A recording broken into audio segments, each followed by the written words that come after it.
RAS में सारी NCERT पढ़ना बिल्कुल जरूरी नहीं है। खासकर देखो यहाँ पर क्या क्या एनसीईआरटी नहीं पढ़नी है।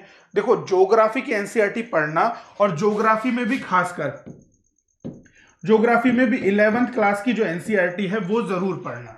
ठीक है, ज्योग्राफी में 11th क्लास की एनसीईआरटी मस्ट है, ये करना ही करना। और आपके हिस्ट्री के अंदर पुरानी वाली एनसीईआरटी कर लेना, नई नहीं भी करोगे तो चलेगा। पुरानी वाली एनसीईआरटी वही जो आर एस शर्मा की है, विपिन चंद्रा की है, सतीश चंद्रा की है, वो वाली एनसीईआरटी हमारे राजस्थान में ज्यादा यूजफुल है। ठीक है, बाकी आपके पॉलिटी नहीं करोगे तो भी चलेगा, एनसीईआरटी छोड़ दो, पॉलिटी की नहीं करनी, राजस्थान की बुक्स कर लेना और लक्ष्मीकांत कर लेना, बहुत है।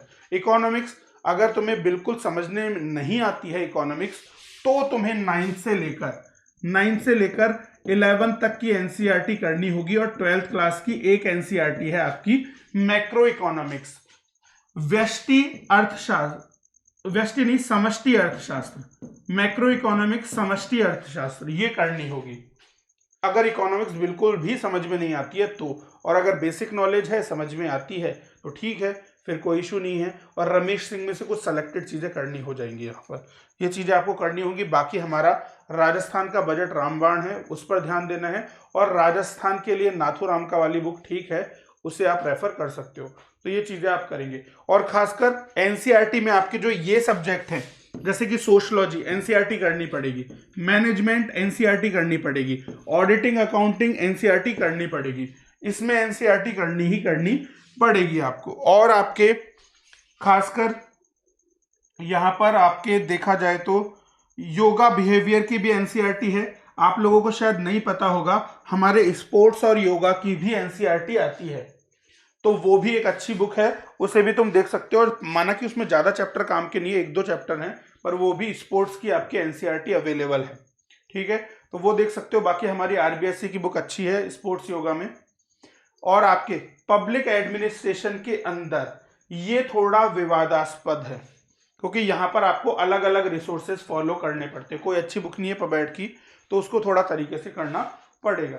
बाकी आप देख लीजिए, यहां पर अपने पोर्शन फिक्स कर लीजिए कि आपके क्या क्या स्ट्रेंथ है। और खासकर एडमिनिस्ट्रेटिव एथिक्स में यहां पर तुम्हें क्या करना पड़ेगा, यहां पर आपको दर्शन शास्त्र की बुक है आरबीएससी की, 11th क्लास की भी है, 12th क्लास की भी है, वो जरूर करना, सिलेबस वहीं से उठाया गया है। खासकर जैसे कि गांधी के दर्शन की बात हो रही है, ऐसी बहुत सारी चीजें। आपके एक 12th क्लास की राजनीति विज्ञान की बुक है आरबीएससी की, उसमें सीधे सीधे प्लेटो, अरस्तु, गांधी का राजनीतिक विचार, इन सब चीजों को लिखा गया है, तो बहुत अच्छा लिखा गया है, तो उसको देख लीजिएगा, है ना।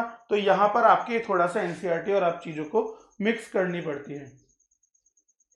हाँ देखिए, बिल्कुल सबसे बड़ी प्रॉब्लम है कंटिन्यूटी की, ये बात मैं भी आपसे कहना चाह रहा हूं। और देखो यहां पर सक्सेस होना है तो यहां पर कंटिन्यूटी रखनी पड़ेगी। इस 4th पेपर में जनरल हिंदी और इंग्लिश के पेपर में आपको कंटिन्यूटी रखनी ही पड़ेगी।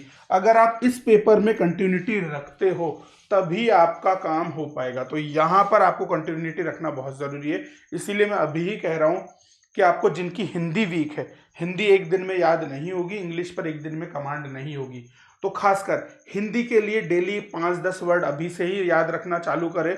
और जिन्हें इंग्लिश में बहुत कमजोरी है वो आपके डेली के 10-15 स्पेलिंग्स पर ध्यान रखें। खासकर कुछ ऐप हैं आपके, जैसे यू डिक्शनरी जैसे ऐप है मोबाइल में, उनको इंस्टॉल कर लो। डेली आपके जब भी तुम मोबाइल की स्क्रीन खोलोगे तो एक इंग्लिश का वर्ड दिखेगा, तो वो तुम्हें याद हो जाएगा, तो वो बाद में बहुत ज़्यादा यूजफुल रहने वाला है। क्योंकि यहाँ पर प्रशासनिक शब्दावली से इजी क्वेश्चन आते हैं जो तुम आसानी से कर सकते हो, और वो बहुत ज़्यादा मेंस में तुम्हारी हेल्प करेंगे, तो वो चीज़ ध्यान रखिएगा। अब देखो प्रॉब्लम क्या आती है मेन फेल होने में और पास होने वाले बच्चे में, कि टॉपिक पर समझ नहीं हो पाती। वो बिल्कुल सही बात है, आपके टॉपिक पर समझ भी नहीं हो पाती आपके। और मेन प्रॉब्लम क्या है कि जो टॉपिक पर आपकी समझ हो भी रही है उसमें तुम्हें ऐसा लगता है कि तुमने जो भी पढ़ा है वो ठीक है, तुम्हें जो आता है तुम बस उगल देते हो।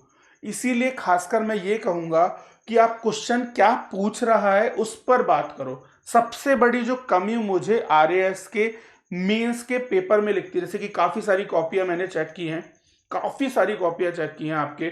खासकर इवन ये मान सकते हो कि आप राजस्थान के जितने भी वेल नोन, नाम नहीं लूंगा मैं किसी का, जितने भी वेल नोन इंस्टीट्यूट्स को तुम जानते हो उनमें तरह तरह लोगों की कॉपियां देखी है। सबसे मेन कमी ये होती है कि क्वेश्चन का तुम्हें एक वर्ड मिला, उसके बारे में जो भी पता है उगलना चालू।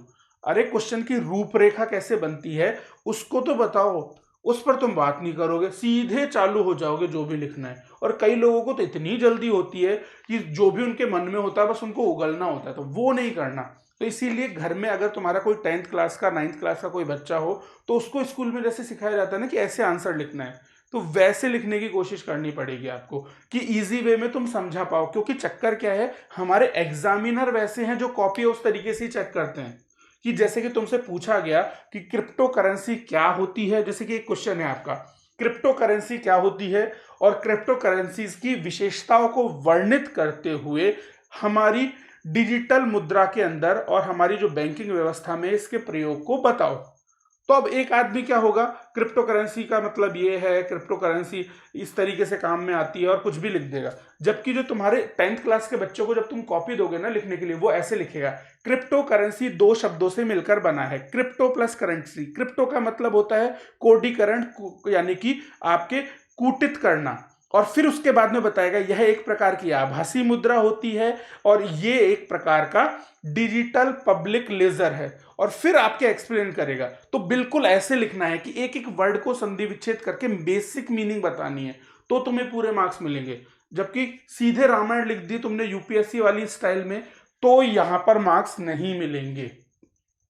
तो इसीलिए तुम्हें बच्चों की तरह एक एक चीजें समझा के लिखनी पड़ेंगी और बाकायदा उसे अंडरलाइन भी करना पड़ेगा, ताकि एग्जामिनर को देखते लगे हाँ इसकी बात समझ में आ रही है मुझे, तो तुम मार्क्स दे दो। क्योंकि यहां पर तुम्हें समझाने के मार्क्स मिलते हैं, इंटेलिजेंसी बखाड़ने के मार्क्स मेंस में नहीं मिलते हैं। तो इसीलिए कई बच्चे कहते हैं कि मेरा तो बहुत शानदार पेपर हुआ था फिर भी मार्क्स नहीं दिए, और इसने कुछ नहीं लिखा है फिर भी मार्क्स मिल गए, क्योंकि उसने समझाकर इजी वे में लिख दिया होगा। तो ये चीजें करनी पड़ेगी। और खासकर इंग्लिश मीडियम के बच्चे ध्यान रखो कि तुम्हें यहाँ पर बिल्कुल सामने वाले को ये समझना है कि उसे कुछ नहीं आता, वो ये काबिलियत रखता ही नहीं है कि तुम्हारी कॉपी चेक करे, फिर भी तुम कैसे उसे समझाओगे, उस तरीके से आंसर लिखना है, तो एक बार में ही सेलेक्ट हो जाओगे।